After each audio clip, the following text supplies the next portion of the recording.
Hey, Joe. Hey Grant, I'm for some reason didn't get my invite, so I'm gonna start it and promote him. Who's that? Jeff. Oh, okay. Yeah, it's not a big deal. I'm just letting you know we're live. Oh, okay.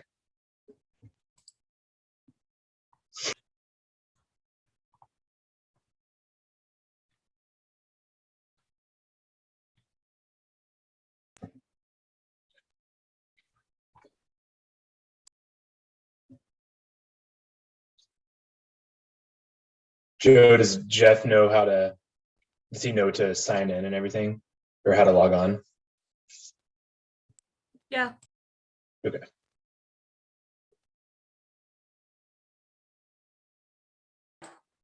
Hey, Alexis. Hey, Jeff. Hi, everybody. Hi, Deanna. Howdy.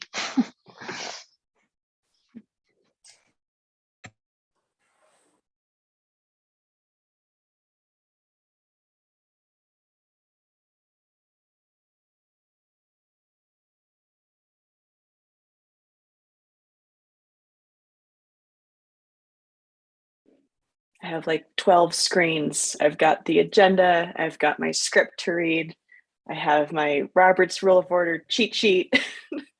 You're on it. Trying to be. Yeah. Did you want to just kind of quickly run through Robert's Rules of Order? I'm glad to as well. No, You okay. should do it. I'm As just going. Yeah. As the person who needs a cheat sheet, I think it should not be me who does it. I think Jeff actually put that together, and I'm just going to read it. And Yeah, I didn't put it together, but it was really helpful. We did a very similar thing 2 months ago in CLAC. Just we had a new member come in, and it was an opportunity just to go through and remind everybody, there is a process, especially it's very helpful in a virtual format, and right. So I think that's nice.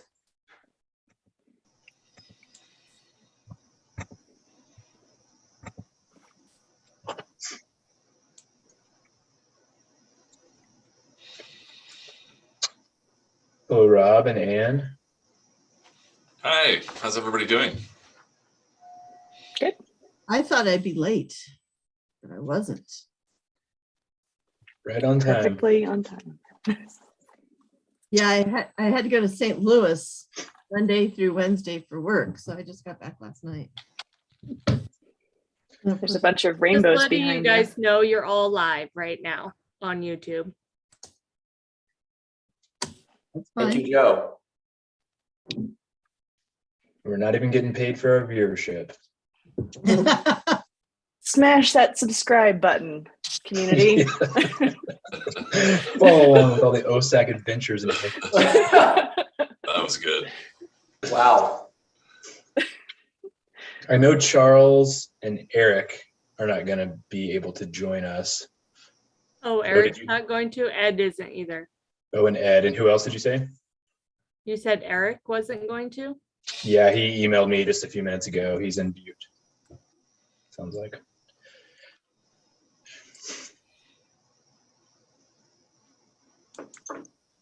So we're still missing 4.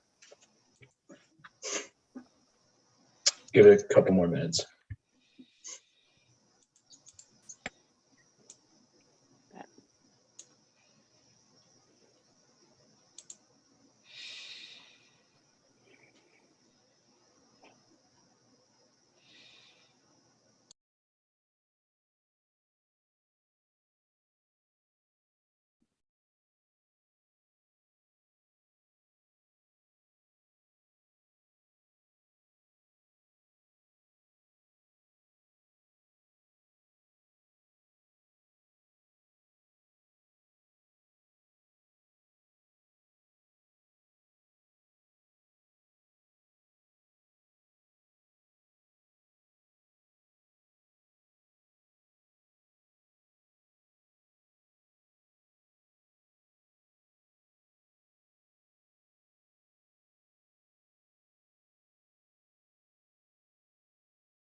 Well, just to be respectful of everybody's time, should we just go ahead and get started?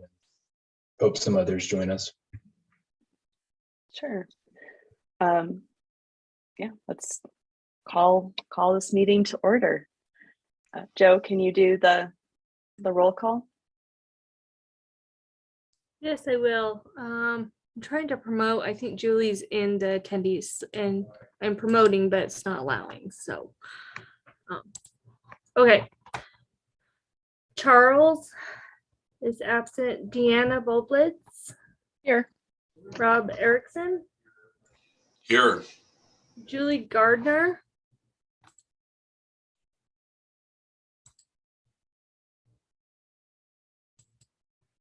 not letting me.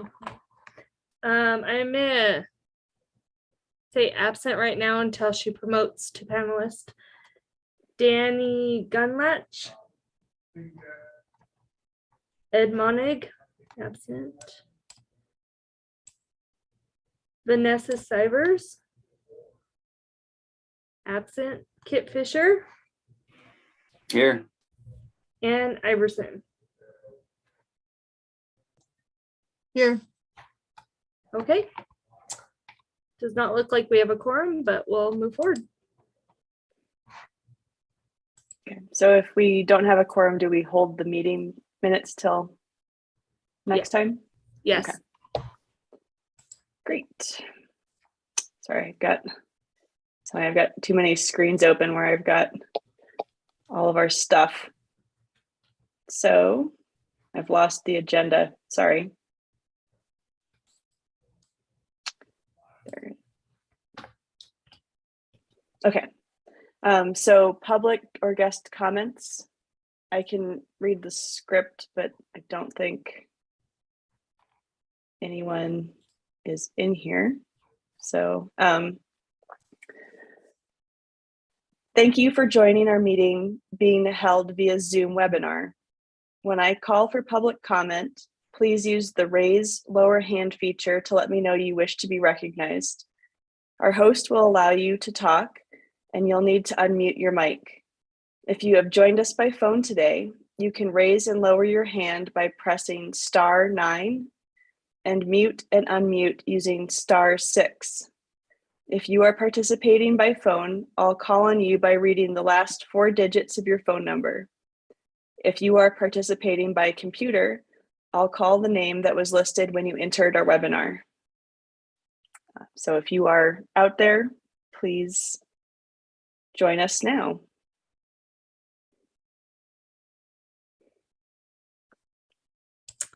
Don't see anyone.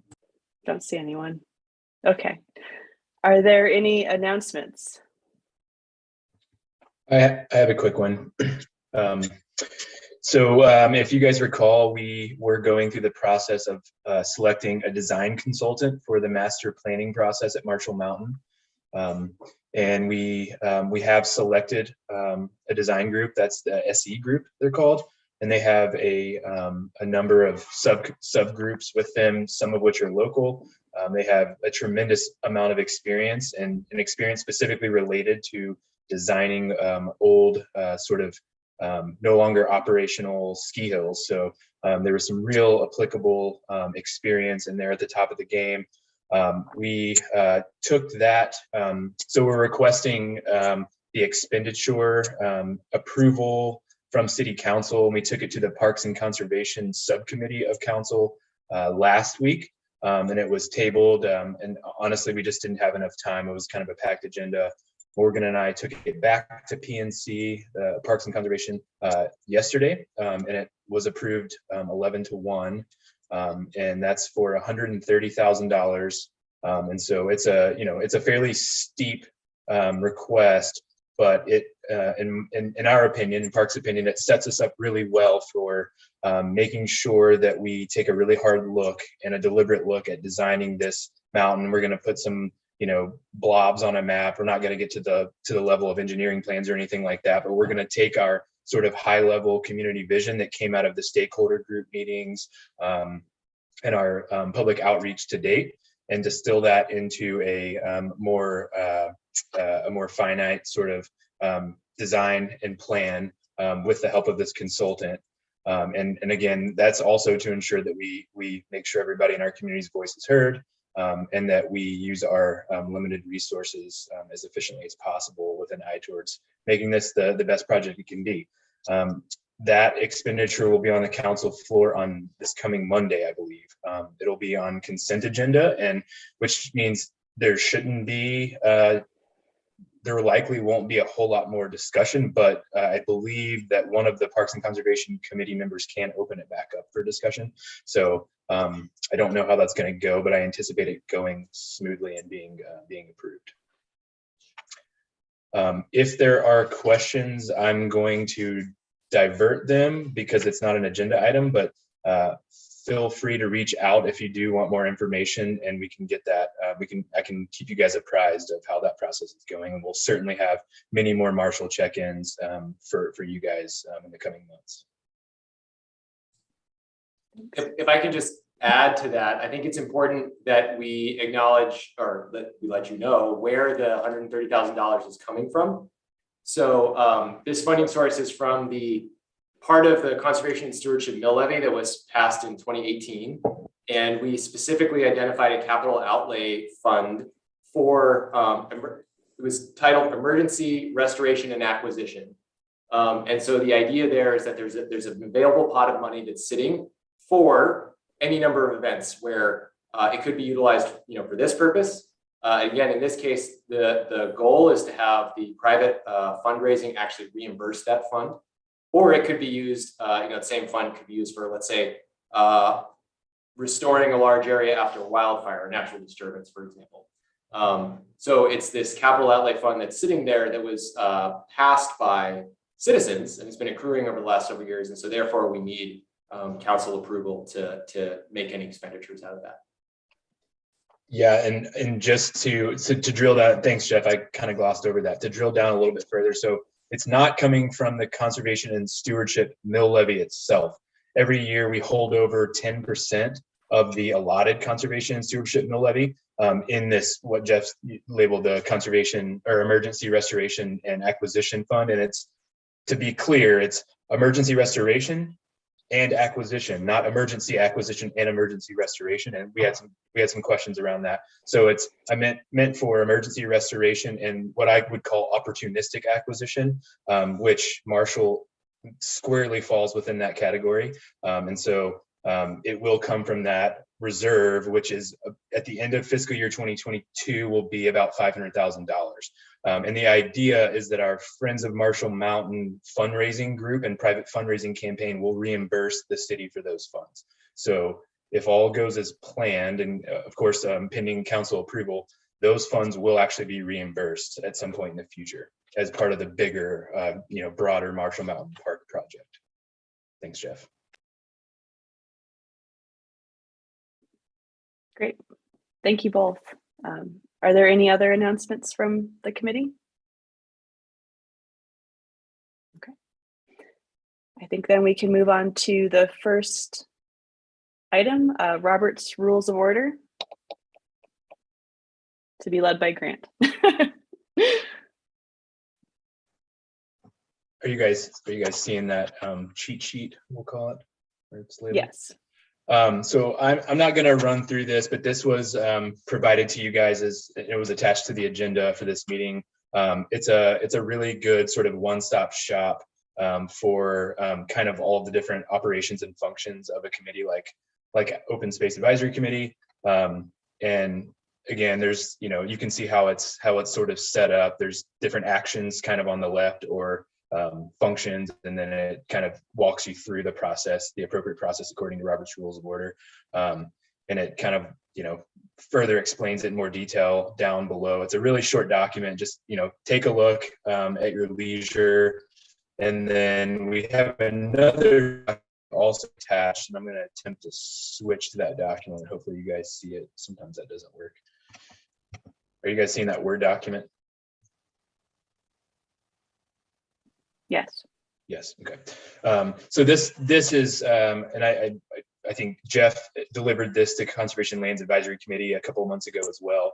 I believe what we did was we pulled out a couple of action or of functions that are specific to this committee. And so I'll just run through this really quickly, just as it relates to our primary structure of our meeting. So we'll always have public comment at the beginning of the meeting for non-agenda items. So before we get started with the agenda, specifically for action items, the way that we move through that process is a brief staff summary, typically. Then we'll have an opportunity for committee members to ask clarifying questions. So questions related to the way that we are to the staff summary, or essentially clarifying questions. Like I said, we're not, this is not the time for comments. So before we have actual committee comments, we will go to the motion. So we have to have a motion made, and then we go into committee discussion.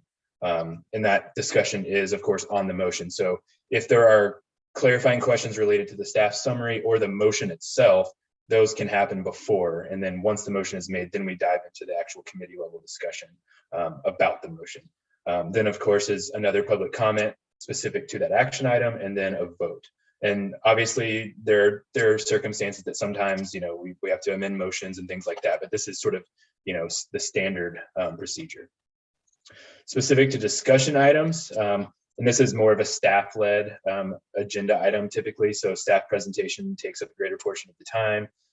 Members can ask clarifying questions or bring up a suggestion, concern before being recognized again. And then, of course, we'll ask for any public comment.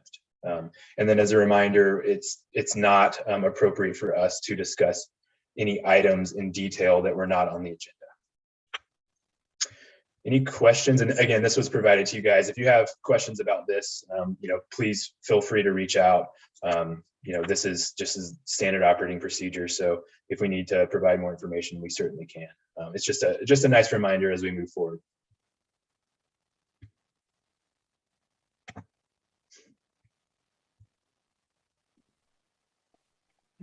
We're all masters of it now. So then we can move on to our discussion item of the Bluebird open space property. Yeah, so I'll turn this over to Jeff really shortly, but I just wanted to thank Jeff Gickelhorn, our conservation lands manager. I think you guys met him recently. He is now serving over the conservation lands program under Morgan in the ecosystem services division of Parks and Recreation. Just a brief rundown of the hierarchy that we've created for ourselves over there. And Jeff is here to talk to us about the Bluebird property that you guys as a committee vetted back in 2019. We are in the process of drafting and vetting the management plan for that property. I believe the public comment period closes tomorrow. And Jeff, take it away. Great. Yeah, thanks, Morgan, Grant. It's been a very long week. But yeah, thank you, Grant, and thanks everybody for having me back. It's nice to see you all again. I hope to see you again in person soon rather than virtually. I'm gonna go through basically some content that we've been talking about in CLAC that we used to kind of develop the draft management plan. As Grant said, the draft management plan has been out for public comment for just shy of a month. It is closing tomorrow at midnight. And I just checked, we have 59 comments so far. So there's a lot of public engagement. I have not gone through any of the responses individually, but we did ask some great qualitative questions. And so we started this with a management planning process that we just finished on Tuesday associated with trails redesign on Mount Jumbo in the Jumbo Saddle area, and really asked qualitative questions. How do you feel that this plan is addressing our stated goals and objectives, especially as it relates to the balance between recreation and conservation, and then also as it relates to sort of the appropriate recreational development or connections? And I'm just looking at the summary response here, and it's an overwhelmingly positive response. But I haven't gone through the specific comments because, again, there are 59 of them, and that takes quite a while to do. But I wanted to share a couple of nice slides as a reminder, and then some interesting talking points that came out of CLAC. So again, as Grant mentioned, this property was vetted by OSAC back in 2019, and it's been sitting. We actually meant to get to this project last year, but didn't really have the capacity to do so. So this winter, we started conversations in November. And prior to that, I actually asked that all CLAC members go out and visit the site. And so we were able to have all CLAC members go out, visit the property, walk around, and just get an idea of what they would be commenting on or providing feedback on prior to that discussion. So, share screen here. So, as you may all remember, for any members of the public that are attending, the Bluebird property is just above Grant Creek on the east side of Grant Creek, just north of the I-90 interchange. In this map, you can see the property shown in green here. It's 124 acres of city-owned fee property. And the cool thing about this project is that we have a number of partners between Snowball, who has provided us a public access easement, as well as Republic Services, which owns a 303-acre parcel to the east, this light blue outline parcel. And we hold a public trails easement across the Republic Services property. And so it's great. So again, it's something where the city actually only owns 1/3 of the project area, and we're going to allow and facilitate public access across a much larger area as a function of that. So if we zoom in a little bit further, you can see it here. And again, the location of the very small public access easement on Snowball property, sort of shown in bright pink here. Again, I'll zoom in a little bit later. The Bluebird property outlined in green, and then this says Allied Waste. This has since been updated to Republic Services conservation easement to the right. And I think it's also really important to remember where these properties lie in context with other city-owned conservation lands. So if you look immediately to the south, you can see the North Hills Shilling property. So it's right here. It's directly adjacent to the conservation easement. You can also see the Sunlight property over here to the east. However, in between the conservation easement, the Shilling property, and it lies private property. You can also see, and again, it's not labeled here, but U.S. Forest Service Rattlesnake National Recreation Area property to the north here in dark green, and then National Wildlife Federation property in this kind of teal blue. And so that broader context of where these properties sit in relation to the broader open space landscape is also really important. And thinking about that in the context of future landscape connections is also really valuable. Also, please chime in or raise your hand if you have any questions while I'm speaking. So if we zoom in a little bit further, this is the draft trails plan that went out as part of the draft special resource and recreation management plan. And you can see on the city-owned property, we have a connector trail from the trailhead. We have a loop option and an overlook up at the top. And again, if you've read the management plan, this is included in there in more detail. We are proposing in the draft management plan that the Bluebird property and adjacent Republic Services conservation easement are only open to pedestrians and equestrians, not bicyclists at this time. And I say that because the conservation easement to the east specifically, it only allows for non-mechanized use as per the existing conservation easement. We have discussed with Republic Services that if those landscape connections ever potentially come available to other city-owned properties, there's been a long goal of connecting Grant Creek to the Rattlesnake National Recreation Area and then also city properties on the Rattlesnake, that they would be willing to have that discussion around updating allowed uses, especially for those long-term or long-distance connector trails. Interestingly, you can also see in the southwestern corner of the property, we have this designated no build zone. There's an identified geologic slump here. If you've seen the gas station at the base of Grant Creek, this is slowly kind of moving down towards that property. We want to keep the public as far away as possible from this area, so the trails are not routed anywhere nearby. Zooming in a little bit further, you can see again the trails shown. New trail construction is in this dashed yellow. Existing roadbed is shown in this teal color. And then what you see in these sort of purple and teal colored polygons here are, this property has a number of really valuable natural resources, including It's one of only 3 known Missoula phlox populations in the valley, and it's only one of 2 on city-owned open space. And so, we have some areas that have intact phlox populations shown in the teal, and we really want to protect those populations, as well as remove or control invasive species in those areas as much as possible. But then also, this property was slated to be developed if possible, and there was a lot of earth moving up on top of the ridge. And so these areas you can see in purple here have been identified as phlox restoration zones. And that's a really interesting opportunity for us to be able to test how to effectively outplant Missoula phlox, and then be able to utilize that both here and then on the other population on Waterworks Hill. So we basically are looking at this as kind of an experimental or trial restoration area, where we're going to try a number of things over a few years to see how well we can establish Missoula phlox, as well as the entire Cushing plant community that should be there, that was scraped off when the topsoil was removed.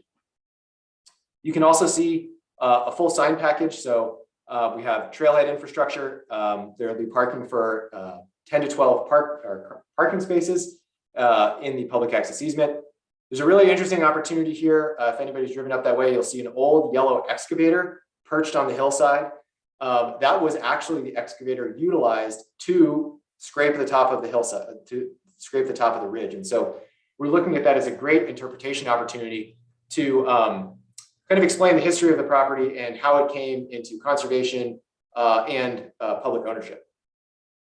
We have navigational signs throughout the system. We also have other interpretation signs identified for the phlox protection and restoration zones to explain what we're doing and why it's important that the public stay out of those areas. We also are planning an overlook. So this is a really cool opportunity. Again, you can kind of see how much earth has been moved up top from the aerial image. And we're planning to essentially move that soil back and create a pedestal and bring people up onto a pedestal to improve the views of the valley. You have great views up Grant Creek and Butler Creek towards Snowball, as well as south into the valley and to the west in the valley from this area. So it's a great vantage point that we don't really have on other areas of the North Hills. And then briefly looking in at the trailhead, again, you can see the sort of alignment here. This doesn't have specific parking spaces identified, but all of the trailhead infrastructure, our standard sign package, all that will be at the north end of the Snowball overflow parking lot. Folks know where that is. And then the trail will move up slope from there. One thing that's really exciting is that we also have the opportunity to connect this trailhead to the Grant Creek Trail. So just north of this trailhead is a potential crossing at Stonebridge. This is where the Rocky Mountain Elk Foundation is. Right now, there's no safe and secured crossing on Grant Creek Road until you go all the way down to the I-90 interchange, 0.3 of a mile to the south. And so there's an opportunity to connect this trailhead to the Grant Creek Trail, both for residents in Grant Creek to be able to get down and access city open space, but also for other users to park at this as a trailhead and access the Grant Creek Trail, which currently doesn't actually have its own trailhead. So we're working with City Public Works to design what that crossing might look like right now. That's all I have in terms of maps. I wanted to share some interesting kind of discussion, and I'm gonna pull, here we go.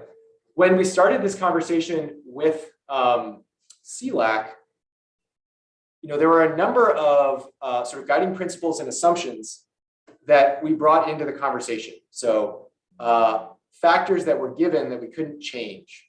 And it really helped direct the conversation very quickly. And so I just wanted to share those with you, as well as I have some updates, sort of feedback that we were given from CLAC and how we incorporated that into the draft management plan.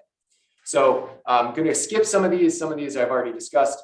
Again, we are discussing only the Bluebird fee property and the Republic Services Conservation easement.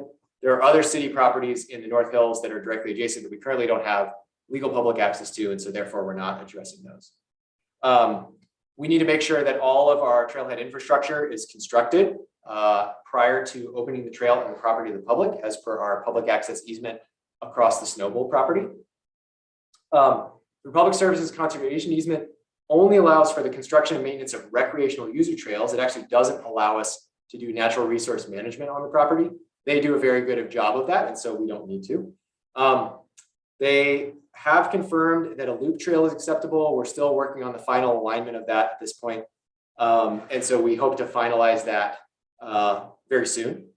And then interestingly, and one thing that is customary in areas of Missoula is seasonal wildlife closures. And so Mount Jumbo is closed right now, for example, and the Public Services property closes to the public, or is going to be closed to the public, for 6 months out of the year. And so this is for a couple of reasons. They have a seasonal youth hunting season for 2 months in October and November. And then they actually close the property to all visitation from December through the end of March to protect wintering elk, just like we do up on Mount Jumbo. And so for the public, that property will only be open from April 1st to September 30th. Again, I mentioned the flocks protection and restoration zones. There was a lot of conversation within CLAC about this. I'm very excited about this. We have an opportunity to really try some very cool things up there. We have identified some small aquatic features, and so we want to make sure that the public stays away from those as much as possible. If you have been up on the property, you will know how extensive the invasive species are across the property and how many species there are. That's certainly a challenge.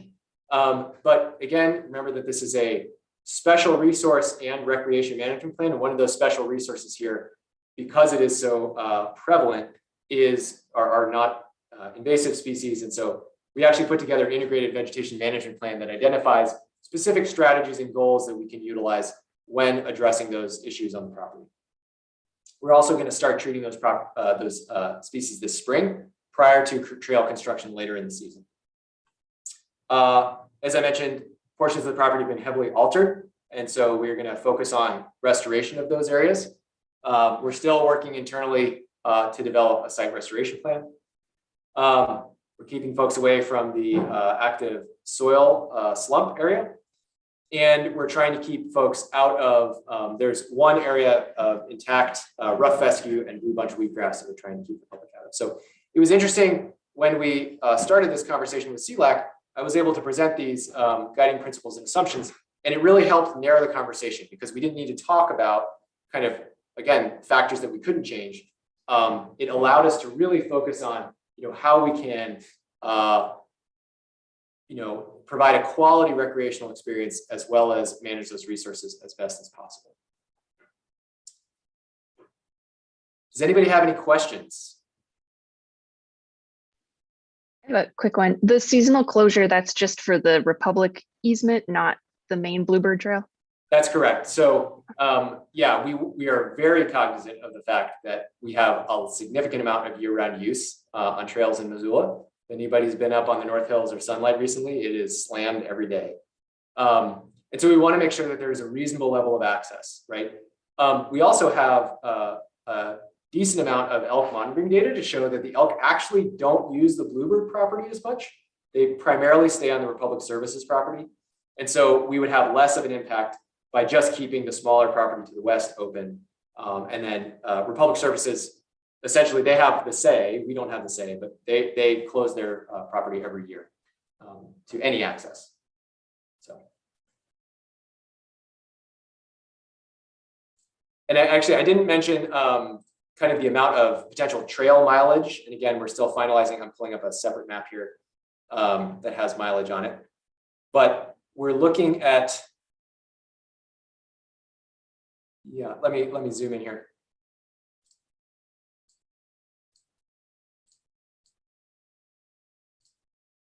So here you can see this is, again, this is a sort of potential alignment. We're still vetting with Public Services. But from the trailhead, and you think about this in terms of loop options, from the trailhead, if you were only to do the loop on Bluebird and back, that would be about 2.4 miles. If you went under Public Services and did the external loop, it would be approximately 4.5 miles. And obviously with multiple connections through the middle, you could increase that.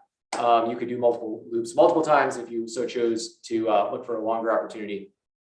But those are kind of the lengths of the loop options that we're considering at this point. And then, as we indicated both in the plan and shown in the map here, you can see that there are potential future connections to the Schilling property to the south. There is a county-owned property that's under litigation right now to the north. And then obviously much further afield to the north and east. There are options there, but currently there are there's private property in the way. So. Jeff, a management question. What is the city thinking in terms of dog use up there, seasonal dog use, or how is that going to be addressed? Right now, we are considering essentially sort of standard dog rules. Essentially a dog on leash for essentially the ordinance is listed as 200 yards or as posted. It'd probably be more than that. Again, you have a single connector trail. Everybody's going to be funneling down to the trailhead. The trails, we're constructing all the trails to a 60-inch wide standard. And so that's something that's different than other properties. We acknowledge that there's going to be a lot of use up there, and we want to make sure that people can pass by. There's less conflict or less potential for conflict. Plus, a number of the trails are actually existing road beds that are already that wide. And so we're kind of accommodating that. There was feedback on preferred dog restrictions. It's challenging to do that. And again, I think that there's also a desire to have a place where you can go with your dogs as well. That really doesn't exist in Grant Creek right now. When you're on the Grant Creek Trail, you're required to have your dogs on leash as opposed to under voice restraint. And so there's an opportunity to provide that experience here as well. We are still working with Republic Services on what their preferred options would be on their property. And again, that's really up to them, not up to us. And so it may be something like dogs on leash on city property, dogs under voice restraint on city property, dogs on leash on their property. We're still figuring that out at this point. It's a great question though.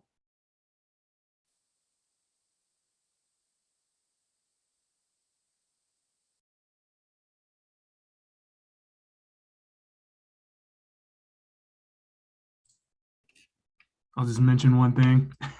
It's really cool to see this take shape a couple years after the purchase. I think one of the most exciting things for me is the connection onto the adjacent property for a bigger hiking loop, and then of course the possible connection into the rattlesnake, which I think a lot of people would be excited about. So I appreciate that the thought is being put into that and keeping that door, possibly open to that opportunity. And it sounds like there's needs to be some things to fall in place. Is the conversation about changing the easement, does it seem like that's going well, or is that where is that, I guess? What kind of status is that conversation? Yeah, and I'll let Grant speak to that more. The way that the original conservation and trails easement on the Republic Services property was set up was essentially that there was a placeholder for a trails plan. And we basically need to provide that trails plan to them to satisfy the easement, right? And our management plan actually satisfies the trails plan. That is different from reopening the easement fully, essentially to renegotiate allowed use. We have had conversations with Republic Services leadership locally, and they very much seem open to that. But again, if that were to be considered, there would have to be a potential, trail connection to a broader landscape. Again, it's something where, given the current conditions, and essentially this property is surrounded by private property on both sides, that we don't have those connections currently. I very much agree, and I think it's needed to have that landscape level connection. And they really do support that as well. Yeah, and I think, anytime anytime one tries to or seeks to amend a conservation easement, you have to prove either a neutral or a net positive benefit, public benefit. So you can't just go in after the fact and allow bicycle use without offsetting it somehow or showing public benefit, which I think in this case would be the connection to the larger landscape. should we secure that in the future. And like Jeff said, we've been in talks with Republic Waste leadership. They're open to this. The conservation easement was drafted in a to put it delicately, like an unnecessarily rigid manner. There was, I think, just a straight line drawn around the east, south, and west borders of the property. And like Jeff said, the language of the conservation easement allowed for a trails management plan, which could go into further detail. And like Jeff also said, this management plan that will be vetting by the city can suffice for that. So we've got some flexibility under the easement for trail design and maintenance and things like that. But as far as use goes, that is something that, and something that I've been considering is, are there things that we can do now that kind of grease the skids for future bicycle use? And I don't have a good answer for that, but all I can say, and like Jeff said, leadership seems open to it, but I am concerned, as always, with these long-standing documents about succession.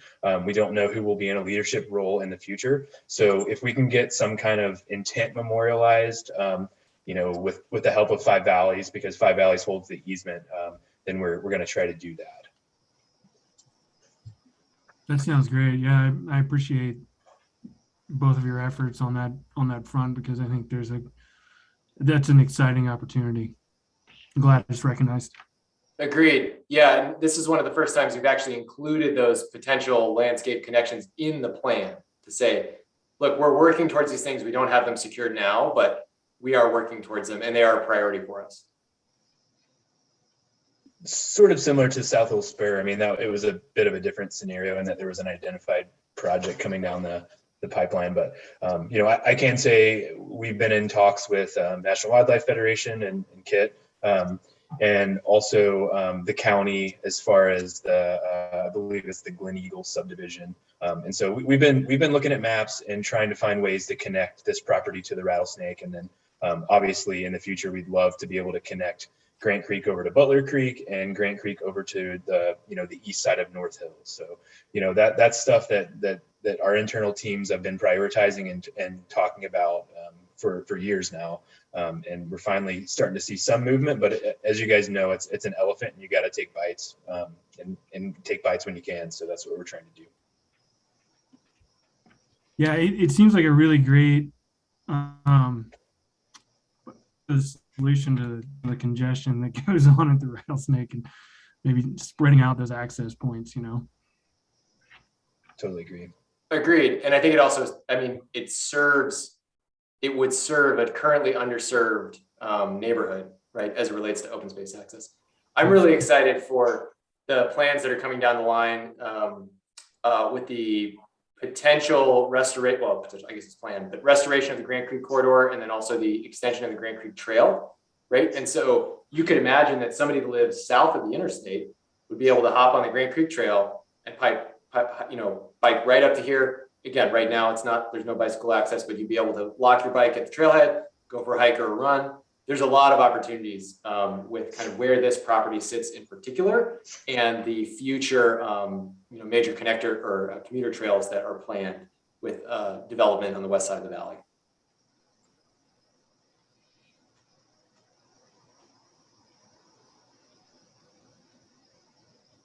Other questions, comments? This is Rob. I would just echo a lot of what Eric said. When we go into these projects, in particular, the ones that are designed for public access, like this one, we never know how it's going to really shake out, what the trails are going to look like, what the opportunities are, what the resources are, and what we need to protect and what we can allow in terms of access. So this is really exciting, and it's sort of 2 for 1. It's 2 properties in one. I understand there's restrictions on the other, but boy, a foot in the door. This is really exciting. It's kind of why I think the committee does what they do to see these projects over a long period of time finally get to the point where we're going to be able to put feet on the ground, and that's awesome. So good job. I would say one other thing.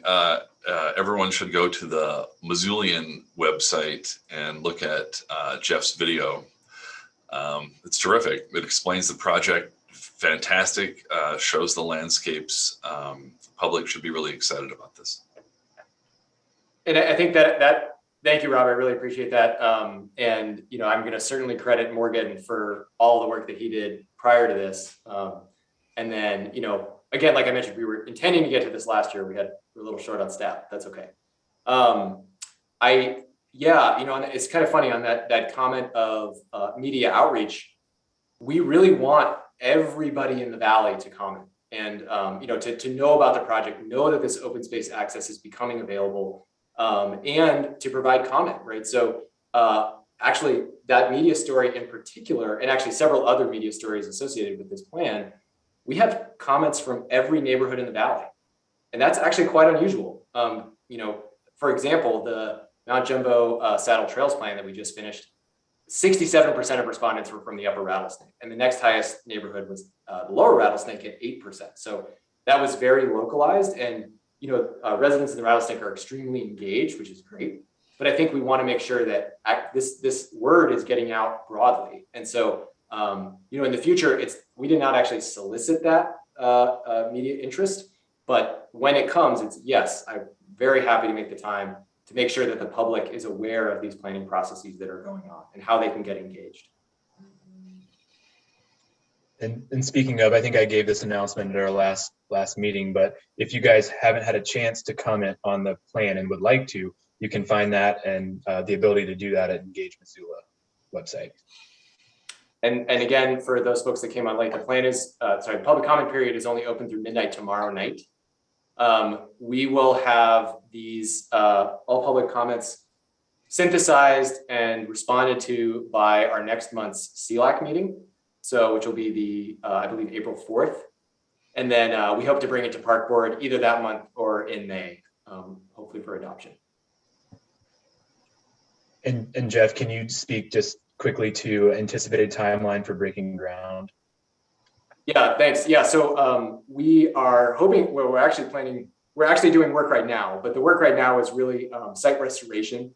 It's not related to trail construction or anything like that. It's regardless of the final plan, we still need to focus on site restoration, controlling invasive species, fence reconstruction, all of those things. So we've actually will be doing some earth moving work to try to disperse those big spoils piles as early April. Again, that's irregardless of the outcome of the management plan.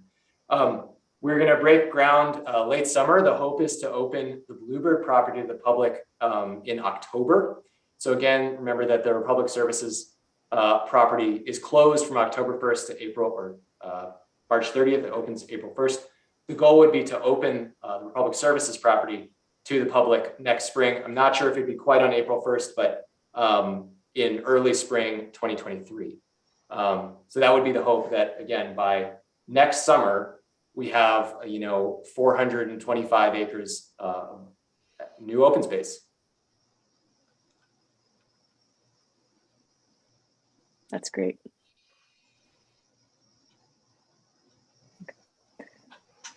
Any questions or comments left for Jeff before we wrap up this discussion? Okay. Thank you very much, Jeff. Thanks, everybody.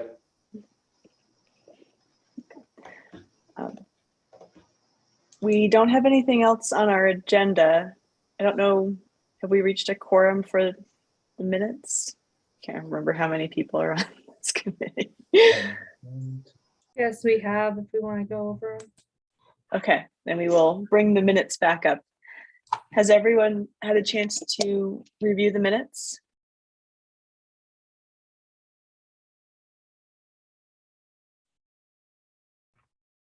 Any changes or amendments? Okay. Can we have a motion to approve the minutes then? So moved. Rob, Second. so moves. And we have a second. All right, then the minutes are approved. Do we have any, I just wanted to make sure on that last discussion item, we didn't have any public out there for comment. We have one public, if she wants to make anything. I don't see her hand up. Give her a couple minutes. I don't think I can see. When people are in, the public's in here, I can't see that there's people in the You won't waiting. be able to. Okay, great. Hand up, so I think we're good. Okay. That brings us to the end of our agenda.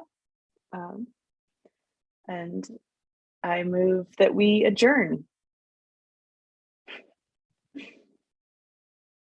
A thumbs up. All right. Silent end to the meeting. Okay. Well, Grant, are we going to meet next month? I believe so. I don't have a